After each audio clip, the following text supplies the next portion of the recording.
La següent unitat didàctica fa referència al procés d'industrialització. De fet, és un fil continuista de la revolució industrial que ja vàrem examinar en el seu moment. Així les coses, la nostra proposta serà examinar com a tal el procés d'industrialització, continuar examinant el que és el liberalisme econòmic i capitalisme, i ja per acabar, la societat de classes. Hem de pensar que és un model continuista, però també rupturista.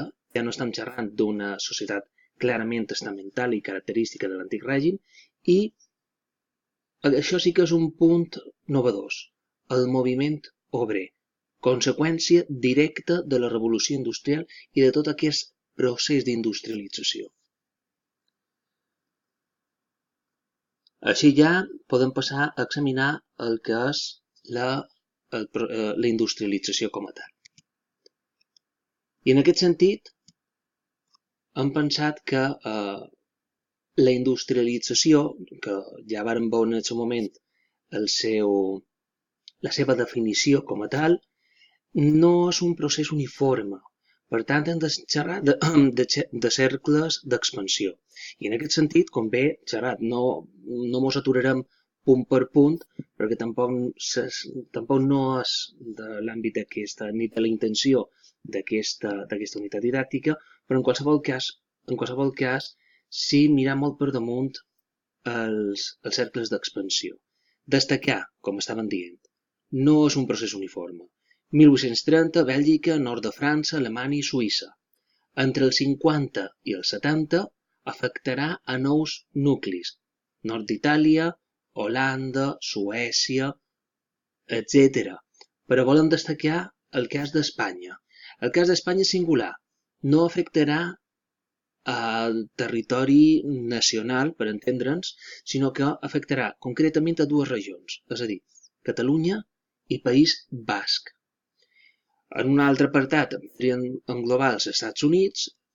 Pensem que aquí la industrialització apareix cap al 1800, però se consolida entre els anys 30 i 60 i a partir dels 70 s'accelera el procés.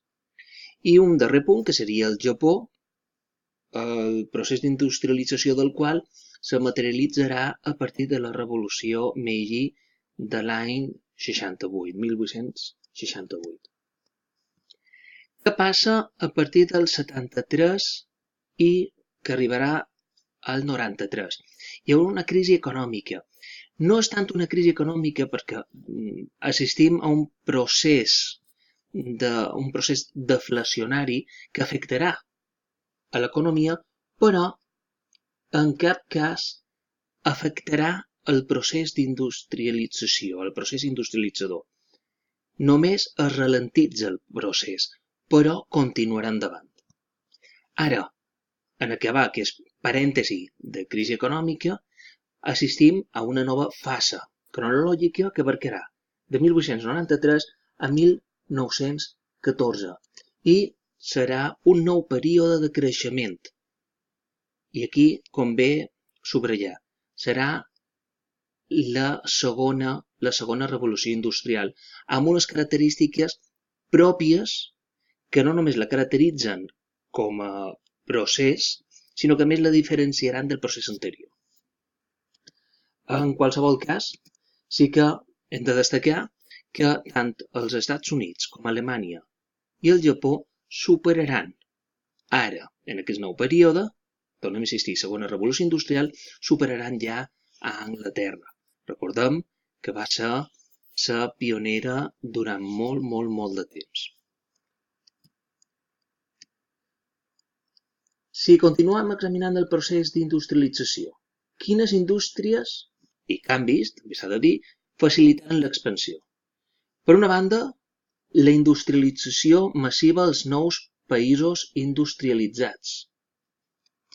Continuaríem amb un desenvolupament de la producció, destacant una sèrie de períodes, que seria entre els 50 i els 70 i a partir de 1890. 90.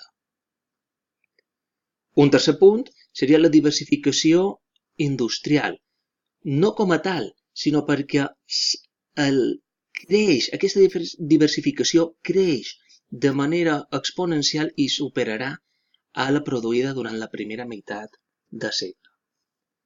I, com a conclusió, hi ha, dins aquest procés d'industrialització, noves branques de producció. Volen destacar química, naval. Podríem fer el llistat molt més llarg, només destacar que hi ha noves branques de producció i que, a més, atorgaran més beneficis que la tèxtil per l'elevada competència.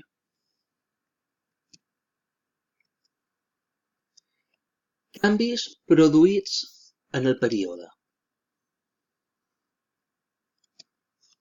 En primera instància, canvi demogràfic. Un augment ràpid de la població suposa un major mercat per als productes, més mà d'obra barata i un èxode, això és important, un fenomen de migració rural cap a les ciutats. Tenim un canvi agrícola. Què implica el canvi agrícola? Introducció de canvis, però tot no se fa de manera aleatòria, se fan per augmentar la productivitat, idea recurrent durant tota aquesta unitat. Volem destacar aquí dos aspectes. Per una banda, els trets comuns, és a dir, aquells que se van produir en totes aquelles zones a les quals va arribar el procés d'industrialització, no? Tals com desamortització de béns eclesiàstics, transferència de la propietat de la noblesa i béns i béns municipals a la burgesia, és a dir, capitalitzar el camp rural i canvis indicats a Gran Bretanya, no els tornarem a repetir perquè ja ho vam veure en el seu moment, però sense la seva intensitat. Ara bé, el més important d'aquest procés de canvis agrícoles són les diferències regionals. A França, sobretot després de la Revolució Francesa, hi ha un manteniment de l'estructura agrària tradicional amb poques inversions. Per què? Perquè el procés revolucionari francès va possibilitar que el campesí pogués accedir a la propietat, però un campesí sense poder adquisitiu. Per tant, la inversió que faria seria mínima. A Alemanya, Àustria-Hongria, els Junkers seran els que acaparin les millors terres. Per tant, no hi haurà canvis. Ara, ja el darrer cas d'ells. Rússia, est d'Europa i sud, no hi ha una revolució agrícola. Per tant, els grans propietaris mantindran l'estructura tradicional de domini de la terra. Canvis tecnològics, no insistirem més. Avanços tecnològics en la fabricació d'acer, automòbil, avió, indústria química, etc. Què més podríem afegir? Els canvis polítics. Aparició progressiva de noves condicions favorables durant el procés de les revolucions liberals / destrucció antic règim. Recordem, segle XVIII és el segle, per antonomàsia, és el segle de les revolucions liberals. Facilitarà, entre altres moltes coses, l'accés de la burgesia als diferents parlaments i, per tant, legislaran a favor d'una política econòmica que els faciliti no només aquest tan ansiat accés a la promoció social, sinó a més instauraran polítiques actives que millori, no diré ja faciliti, però sí que millori notablement l'economia i les seves possibilitats d'enriquir-se més. I ara ja sí que volem posar ja els canvis en els transports. Ja ho hem dit per activa i per passiva.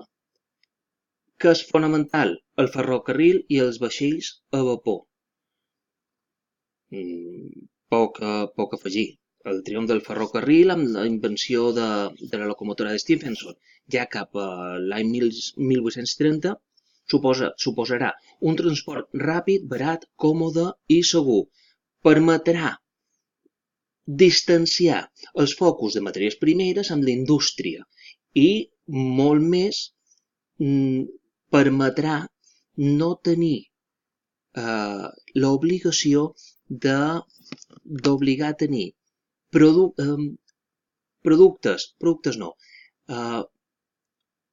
centres emissors de productes amb els mercats. No hi haurà distàncies.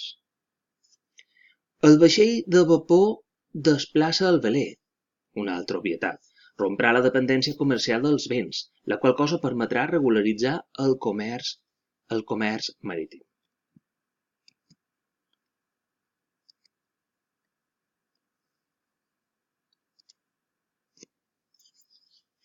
Liberalisme econòmic i capitalisme.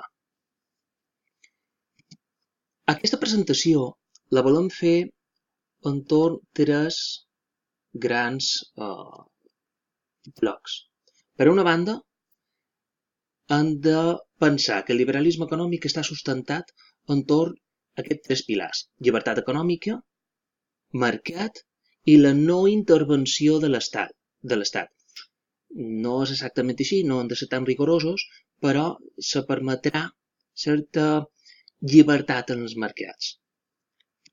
Si anem en el primer, la llibertat econòmica, tenim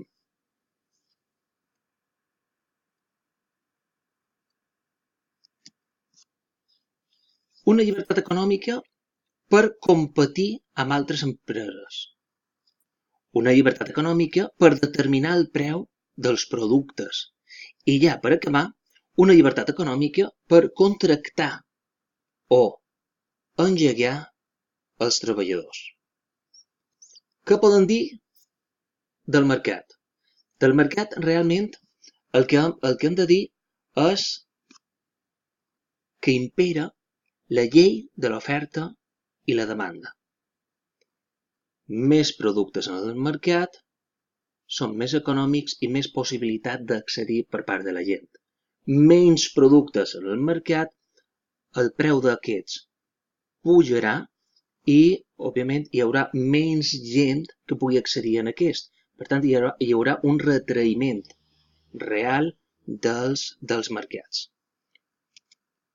I, per acabar, hem dit la no intervenció de l'Estat. Què volem dir?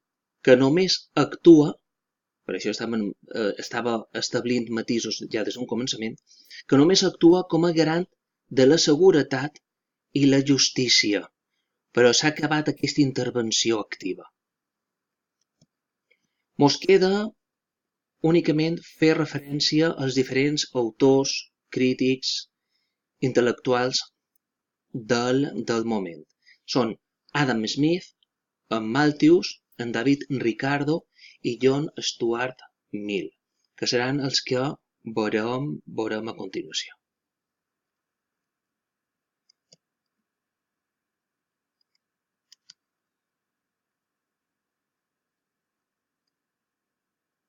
Els tenim aquí, els hem presentat aquí i reflectirem les idees principals, no úniques, però sí les principals, per aclarir poc més o manco aquesta qüestió. Adam Smith, iniciativa privada enfront de l'Estat i la riquesa prové del treball humà. En el cas d'en Malthus tenim que el ritme de creixement poblacional és més ràpid que els aliments. Després explicarem què és això. En David Ricardo diu que la lliure circulació de productes agrícoles entre els diferents països. I ja per acabar, les teories de John Stuart Mill. Una, defensa iniciativa individual, acumulació de capital i lliure mercat competitiu. I punt 2, entreveu el possible estancament del sistema.